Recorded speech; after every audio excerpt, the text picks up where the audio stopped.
Okay, अब आपके पास में टोटल 2n टर्म है।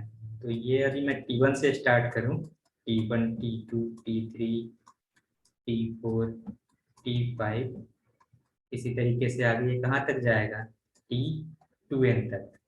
टोटल नंबर ऑफ टर्म कितने हैं, 2n है। तो इसके पहले वाला टर्म क्या आएगा, T2n माइनस 1 आएगा।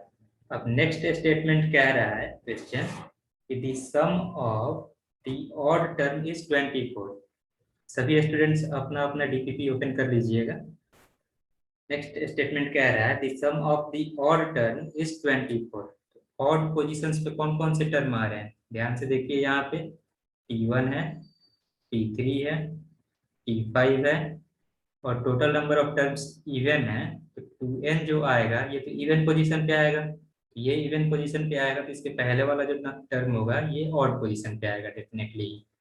तो ये T2n माइनस 1 तक के जो टर्म्स होंगे ये सभी क्या होंगे, ऑड टर्म्स हो जाएंगे। तो sum of odd term, odd term, ये क्या मिल जाएगा आपको, T1 plus T3 plus T5 plus dot dot till कहाँ तक, 2n माइनस 1 तक। इसको मैं और क्लियर अच्छे से लिख देता हूँ। ये जो लास्ट टर्म आएगा आपका कौन सा आएगा, 2n माइनस 1 आएगा। और अकॉर्डिंग टू क्वेश्चन ये सम इक्वल है 24 के। तो बस अब क्या करना है आपको, इसका सम कैलकुलेट कर लेना है। T1 क्या हो जाएगा, अच्छा ये जो 80 मैंने एज्यूम किया हुआ है इसमें नंबर ऑफ टर्म्स कितने थे, 2n थे। मैं मान लेता हूँ कि फर्स्ट टर्म जो है a है एंड कॉमन डिफरेंस d है इस AP के लिए। तो T1 को क्या लिखिएगा आप, a लिखिएगा। T3 को क्या लिखिएगा, a प्लस 2d लिखिएगा, राइट। T5 को क्या लिखिएगा, a प्लस 4d लिखिएगा। फिफ्थ टर्म कैसे कैलकुलेट करते हैं हम लोग, a plus n minus 1 multiply d करके, a प्लस 4d हो जाएगा, 5 माइनस 1 करिएगा तो 4 आ जाएगा, plus dot dot till last term क्या है, 2n माइनस 1 है, तो ये हो जाएगा a plus 2n minus one, तो 2n माइनस 2 मल्टीप्लाई डी, और ये गिवन है इक्वल है 24 पे। बस इसका सम कैलकुलेट कर लेते हैं। अब एक चीज यहाँ पे ध्यान दीजिए आप लोग, यहाँ से यदि आप ध्यान दीजिएगा, ये जो नया सीक्वेंस बना है ऑड टर्म से, ऑड पोजीशन पे आने वाले टर्म्स से जो नया सीक्वेंस बना है, इसमें टोटल नंबर ऑफ टर्म कितने होंगे। तो टोटल नंबर ऑफ टर्म जो हमारा एपी है इसमें 2n है, और 2n में से even position and odd position दोनों पे ही सेम नंबर ऑफ टर्म आ रहे होंगे। तो यदि इवन पोजीशन वाले टर्म्स को मैं देखूं तो ये भी n होगा, एंड ऑड पोजीशन पे आने वाले टर्म्स को मैं काउंट करूंगा तो इनका भी संख्या किसके बराबर होगा, n के बराबर होगा। तो ये जो टर्म आ गया है आपके पास में, इसमें टोटल नंबर ऑफ टर्म कितने हैं, n टर्म है। तो यदि n टर्म का सम लिखना हो तो कैसे लिखते हैं हम लोग, n/2 multiply 2 into first term plus n minus 1 multiply common difference. अब इस एपी के लिए कॉमन डिफरेंस क्या हो जाएगा, 2d हो जाएगा। Second term minus first term करिएगा तो a प्लस 2d माइनस ए करिएगा, a से a कैंसिल हो जाएगा और 2d बच जाएगा। कॉमन डिफरेंस कितना आ रहा है इस नए सीक्वेंस के लिए, 2d आ रहा है, और ये इक्वल आ गया 24 के। यहाँ से बस इसको थोड़ा सा अरेंज कर लीजिए आप लोग, 2 जो है यहाँ से कॉमन जाके बाहर आ जाएगा, 2 को कॉमन लेकर के बाहर कर दीजिए, 2 से 2 कैंसिल हो जाएगा, तो क्या बचेगा, n multiply a plus n minus 1 multiply d equal to 24। इसको आप इक्वेशन 1 एज्यूम कर लीजिए। आई होप इस स्टेप में किसी को प्रॉब्लम नहीं होगा, 2 से 2 कैसे कैंसिल किया गया है। अब देखिए नेक्स्ट स्टेटमेंट वो क्या कह रहा था, नेक्स्ट स्टेटमेंट कह रहा था, 1 सेकेंड में वापस से आपको क्वेश्चन दिखाता हूँ। नेक्स्ट स्टेटमेंट ये कह रहा था the sum of the numbers, the sum of the odd term is 24। Odd term का तो मैंने सम निकाल लिया, and of the even term is 30। Even position पे जो टर्म्स आ रहे हैं उसका सम कितना गिवन है, 30 के इक्वल है। तो एक और इक्वेशन हम लोग वहां से बना लेते हैं, इवन पोजीशन पे आने वाले टर्म का sum, sum of again sum of even terms ये इक्वल हो जाएगा T2 प्लस इवन टर्म्स कौन कौन से हैं? सेकेंड पोजीशन पे आने वाला टर्म, फोर्थ पोजीशन पे आने वाला टर्म, सिक्स्थ पोजीशन पे आने वाला टर्म, एट्थ पोजीशन पे आने वाला टर्म, उसी तरीके से आगे का टर्म आएगा। तो T2 प्लस क्या क्या आ रहा है, T4 plus T6 plus dot dot till T2n और सम कितना गिवन है 30 के इक्वल है। बस इसका सम कैलकुलेट करिए और उसको इक्वेट कर दीजिए 30 के। अब T2 लिखना है आपको तो ए और डी के टर्म में क्या लिखिएगा आप, a प्लस डी। T4 लिखना है तो क्या लिखेंगे, a प्लस 3d। T6 लिखना है तो इसको क्या लिखा जाएगा, a plus 5d dot dot till. अच्छा एक बात यहाँ पे भी ध्यान दीजिए, ये जो नया सीक्वेंस बना हुआ है इसमें टोटल नंबर ऑफ टर्म्स कितने हैं, 10 टर्म है इसमें भी। तो ये कहाँ तक ऐड करना है आपको, अप टू 10 टर्म। इस स्टेप में किसी को प्रॉब्लम हो कि एंटर कैसे होगा तो आप लोग पूछ सकते हैं। देखिए total number of terms 2n है, तो जाहिर सी बात है कि इवन पोजीशन पे आने वाला टर्म और ऑड पोजीशन पे आने वाला टर्म आपस में इक्वल हो जाएगा, यानी कि नंबर उनका इक्वल हो जाएगा तो दोनों n बढ़ जाएंगे आपस में। अब देखिए आगे बढ़ते हैं, इसका सम आपको कैलकुलेट करना है। तो n टर्म का सम क्या हो जाता है, n/2 मल्टीप्लाई 2a।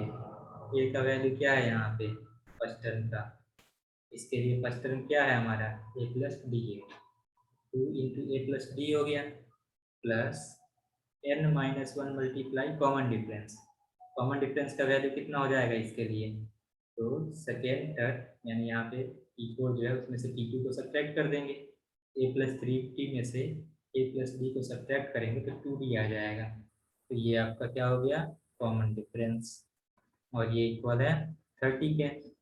इसको सिंप्लीफाई कर लीजिए n/2, यहाँ से भी देखिए 2 जो है कॉमन आ जाएगा, d यहाँ पे भी है एंड डी सॉरी 2 यहाँ पे भी है और 2 यहाँ पे भी है, कॉमन आ जाएगा, 2 से 2 कैंसिल हो जाएगा। तो बाकी बच जाएगा यहाँ पे a plus d plus n d minus d equal to 30, 2 से 2 कैंसिल हो गया।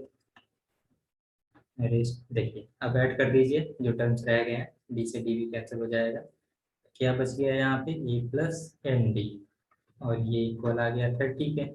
इसको आप इक्वेशन 2 मान लीजिए। उसके बाद फिर देखिए थर्ड कंडीशन क्या गिवन है, वापस से क्वेश्चन में दिखाता हूँ आप लोगों को।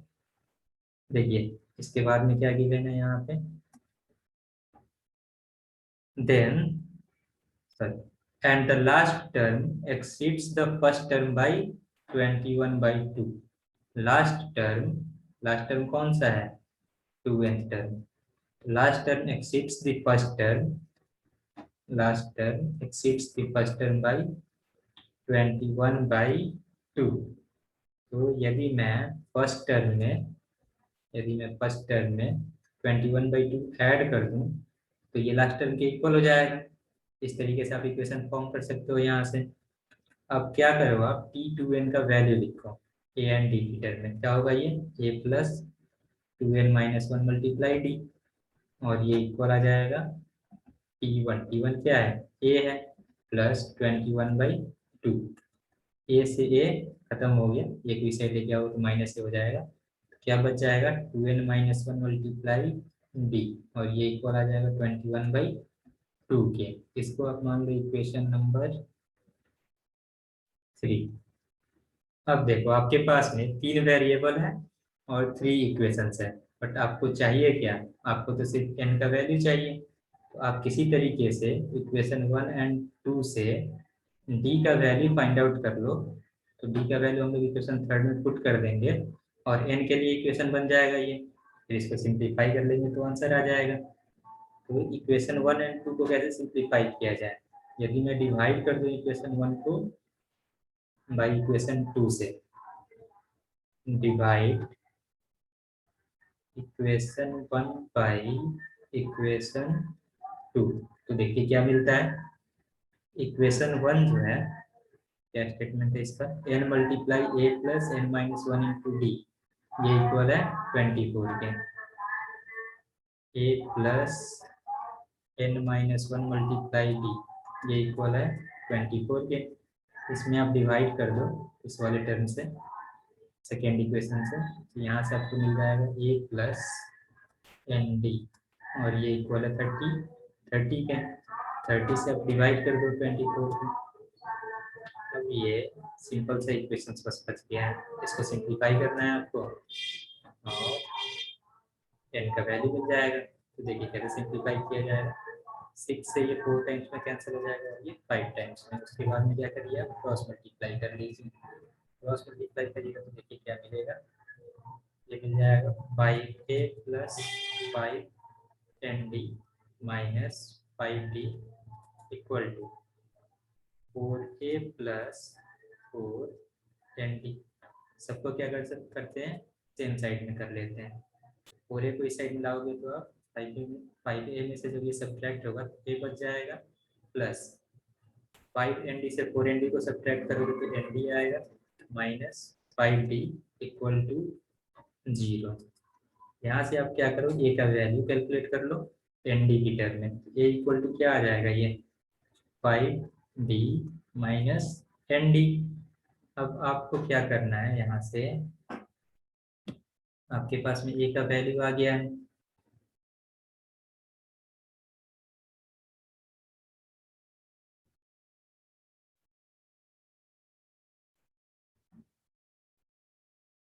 ए का वैल्यू आ गया है, तो इस ए के वैल्यू को आप किसी एक इक्वेशन में पुट करो और इक्वेशन का निकाल लो आप एनडी की टर्म में। चलिए ये काम भी कर लेते हैं। सेकेंड इक्वेशन में ही ए का वैल्यू हम लोग सब्स्टिट्यूट कर दे रहे हैं। तो सेकेंड इक्वेशन में आप सब्स्टिट्यूट करोगे फ्रॉम इक्वेशन 2, ये थोड़ा सा लेंथी हो गया है question. N multiply 5d minus n d plus n d equal to 30। N d to n d cancel हो गया, तो यहाँ से क्या बच जाएगा, 5 nd इक्वल टू 30। 5 से ये कैंसिल हो जाएगा 6 टाइम्स में। एन डी का वैल्यू आपको मिल गया 6। अब एन डी का वैल्यू आपको मिल गया है, तो यहाँ से यदि मैं डिवाइड कर दूँ इक्वेशन थर्ड को इस एन डी के वैल्यू से, तो देखिए क्या मिलेगा। Two n minus one multiply d को मैं डिवाइड कर देता हूँ एन डी से, ये 21/2 भी डिवाइड हो जाएगा 6 से। डी से डी कैंसिल हो गया, और 3 से ये 2 टाइम्स में कैंसिल होगा, 3 से ये 7 टाइम्स में, तो यहाँ पे मिल गया आपको 7/4।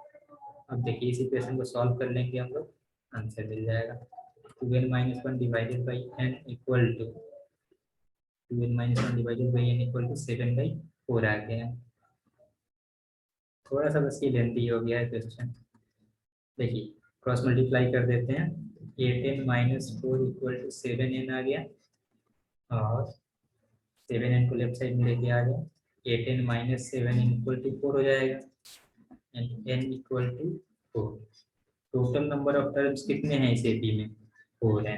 क्या 4 ऑप्शन में है, देख लेते हैं। 4 सेकेंड सेकेंड ऑप्शन ही है आपका, तो ये सेकेंड ऑप्शन आपका आंसर हो जाएगा। आई होप ये क्वेश्चन समझ में आया होगा आप लोगों के। इस क्वेश्चन को समझने में किसी को प्रॉब्लम है?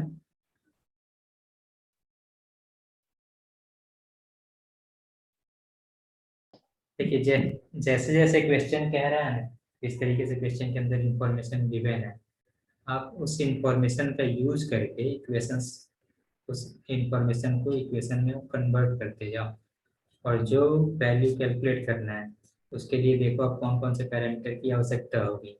वो पैरामीटर का वैल्यू आप कैसे जो गिवन इक्वेशन है उससे एक्सट्रैक्ट करोगे, यही आपको बस थोड़ा सा सोचना है, बाकी क्वेश्चन आराम से सॉल्व हो जाएगा।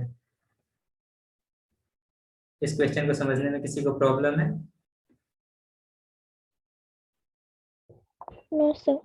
ओके, तो इसको नोट कर लीजिए, आप लोग स्क्रीनशॉट ले लीजिएगा सबका।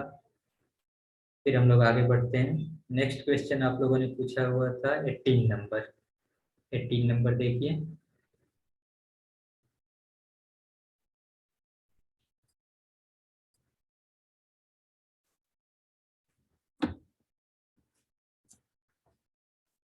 18 नंबर कह रहा है concentric circles of radii 1 2 3 dot dot till 100 centimeter are drawn. The interior of the smallest circle is colored red. Interior यानी इसकी सबसे अंदर वाला जो पार्ट है ये रेड कलर से कलर किया गया है। फिर इसके बाद में क्या है, and the angular region are coloured alternatively green and red. इसके बाहर वाला जो भाग है इसको ग्रीन से कलर किया गया है एंड देन इसके बाहर वाले भाग को फिर से रेड से कलर किया गया, यानी रेड से स्टार्ट किया गया और अल्टरनेट ये चेंज हो रहा है। फिर क्या कह रहा है, so that no two adjacent regions are of the same colour, यानी कोई भी दो एडजेसेंट रीजन जो है, कोई भी दो एडजेसेंट रीजन ये सेम कलर का नहीं है, एक रेड है तो दूसरा ग्रीन है, फिर उसके बाद में रेड है, इस तरीके से कलर किया गया। Then the total area of the green region in square centimeter is equal to, तो फिर आपको क्या कैलकुलेट करना है, एरिया कैलकुलेट करना है। किसका एरिया, तो ग्रीन वाले रीजन का। तो देखिए इसको सॉल्व करते हैं हम लोग, कैसे सॉल्व किया जाएगा ध्यान से देखिए। आई होप क्वेश्चन समझ में आ रहा होगा आप लोगों के, क्वेश्चन क्या कह रहा है।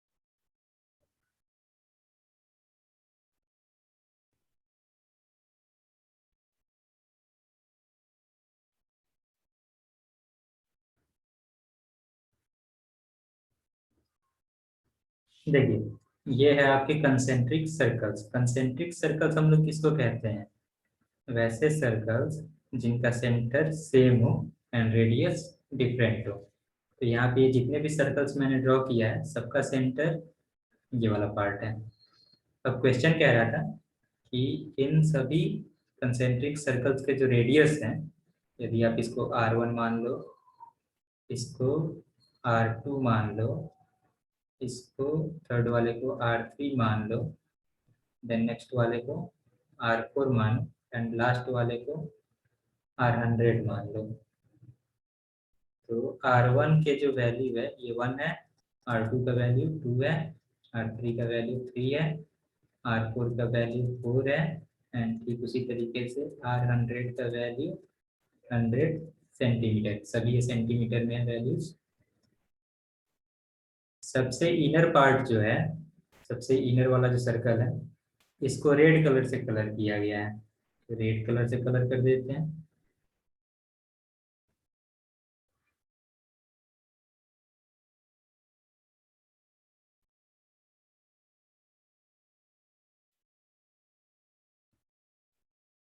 देखिए अंदर वाला पार्ट रेड से कलर है, फिर उसके बाद में ग्रीन से कलर्ड है एंड देन उसके बाद में फिर से रेड कलर्ड है।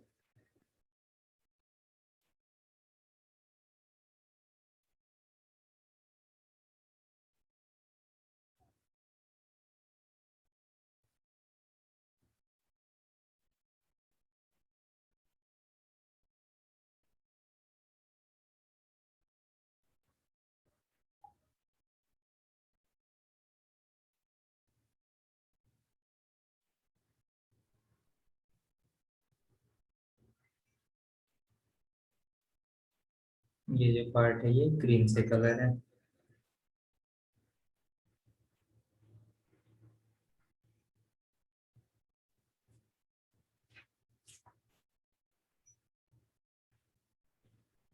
बाकी फिर ये ग्रीन से कलर है और बाकी इसी तरीके से चेंज हो रहा है। फिर इसके बाद वाला जो सर्कल होगा वो किससे कलर होगा, रेड से कलर होगा। तो मैं पूरा कलर नहीं करूँगा, आप लोग ऐसे ही समझ जाओ किस तरीके से ये सर्कल्स ड्रॉ किए गए हैं। अब आपसे पूछा जा रहा है कि जो ग्रीन कलर्ड वाले जो सर्कल्स हैं, जो ग्रीन कलर वाले पार्ट्स हैं, इनका एरिया कितना होगा, ये आप कैसे कैलकुलेट करिएगा। तो देखिए इसको हम लोग कैलकुलेट करेंगे। यदि मैं इज कंप्लीट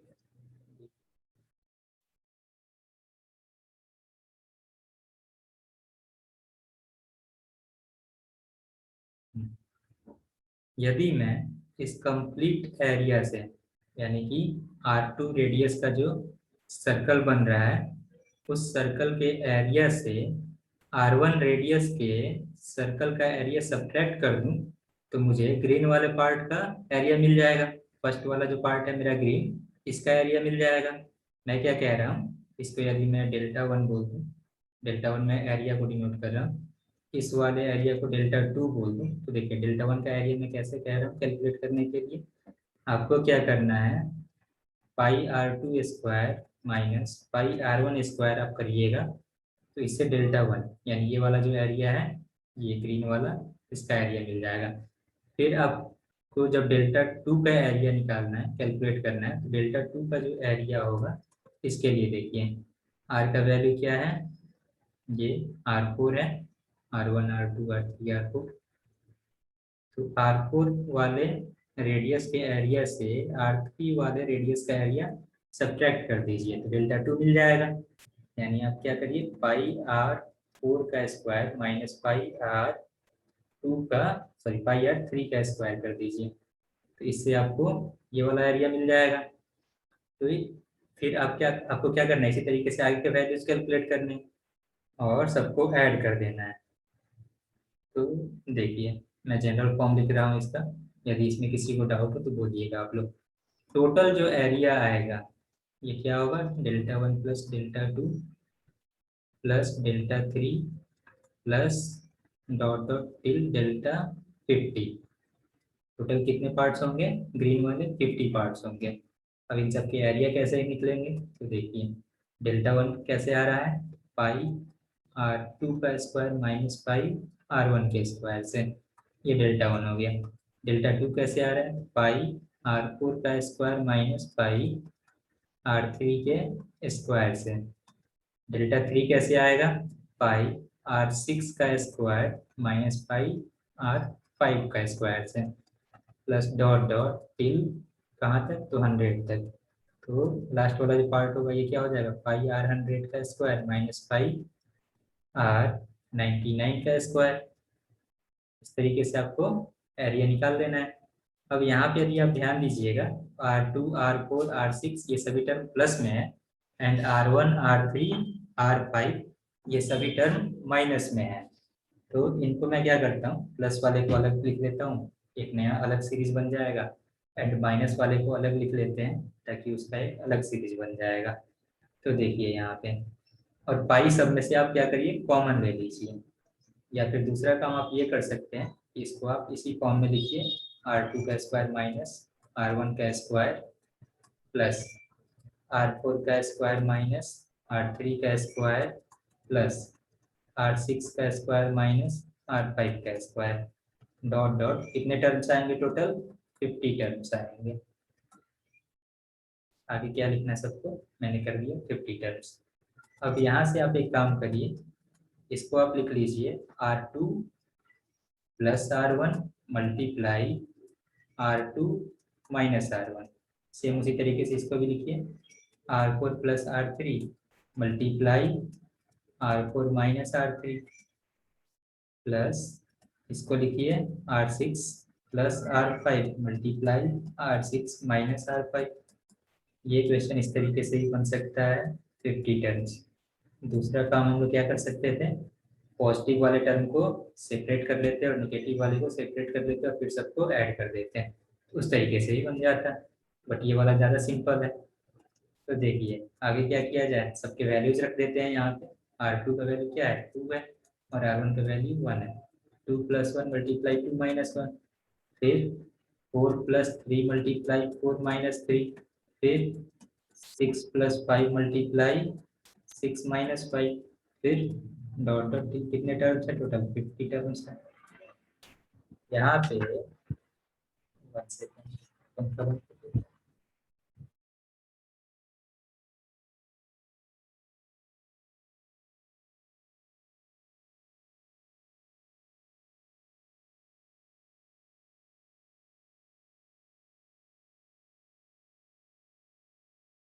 अब यहाँ पे अगर आप ध्यान दीजिएगा 2 माइनस 1 क्या हो जाएगा, 1 हो जाएगा। 4 माइनस 3 क्या हो जाएगा, 1 हो जाएगा। 6 माइनस 5 क्या हो जाएगा, 1 हो जाएगा। इसी तरीके से आगे वाला भी जो सब्ट्रैक्शन में जो टर्म रहेगा वो सभी 1 होता जाएगा। तो वैल्यू क्या मिल जा रहा है मुझे, 3 plus 7 plus 11 plus dot dot till 50 terms, 50 terms. अब इसका सम निकालना है आपको, ध्यान से देखिएगा। तो ये एपी फॉर्म कर रहा है, एपी के 50 टर्म का सम क्या हो जाएगा, 50/2 multiply 2a, 2 multiply 3 plus 50 minus 1 यानी कि 49 मल्टीप्लाई d। कॉमन डिफरेंस कितना है, 4 है। इसको सिंप्लीफाई कर लीजिए, आप आंसर मिल जाएगा। मैं क्या करता हूँ, 2 कॉमन लेके बाहर कर देता हूँ। ये आ गया 50/2 मल्टीप्लाई 2 मल्टीप्लाई 3 प्लस 49 मल्टीप्लाई 2, 2 से 2 खत्म, 5 मल्टीप्लाई 50 मल्टीप्लाई ये कितना आ जाएगा, 49 टू जा 98, 98 प्लस 3 101। तो ये आ गया आपका वैल्यू 05051 सेंटीमीटर स्क्वायर हो जाएगा, एरिया है। तो ये आपका आंसर हो जाएगा। तो आप लोग ऑप्शन देख लीजिए कौन सा ऑप्शन है।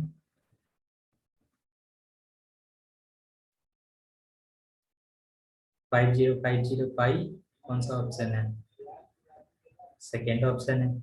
ये आपका आंसर हो जाएगा। आई होप ये क्वेश्चन समझ में आया होगा आप लोगों के। किसी को प्रॉब्लम है इस क्वेश्चन को समझने में? No sir. ओके, नोट कर लीजिए आप लोग इसको, फिर हम लोग नेक्स्ट क्वेश्चन पे बढ़ते हैं। Next question 20 number. आपका जो सेशन है ये थोड़ी देर में डिस्कनेक्ट हो जाएगा, आप लोग वापस से कनेक्ट करिएगा। 2 क्वेश्चन और है जो डिस्कस करनी है हम लोगों को, क्विकली उसको फिनिश किया जाएगा।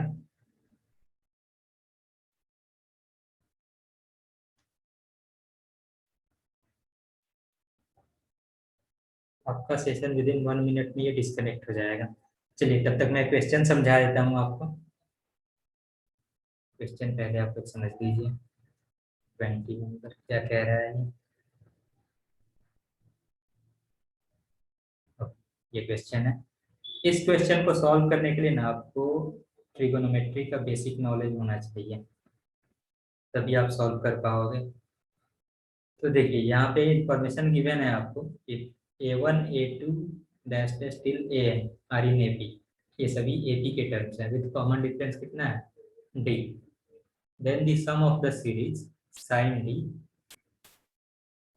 Multiply sec A1 multiply sec A2 plus sec A2 multiply sec A3 dot dot till, इसी तरीके से आगे के टर्म्स है। ये किसके इक्वल आएगा, बहुत ही सिंपल सा है। चलिए तो इसको हम लोग डिस्कस कर लेते हैं पहले।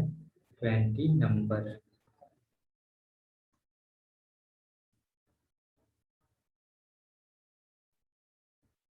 Question number 20।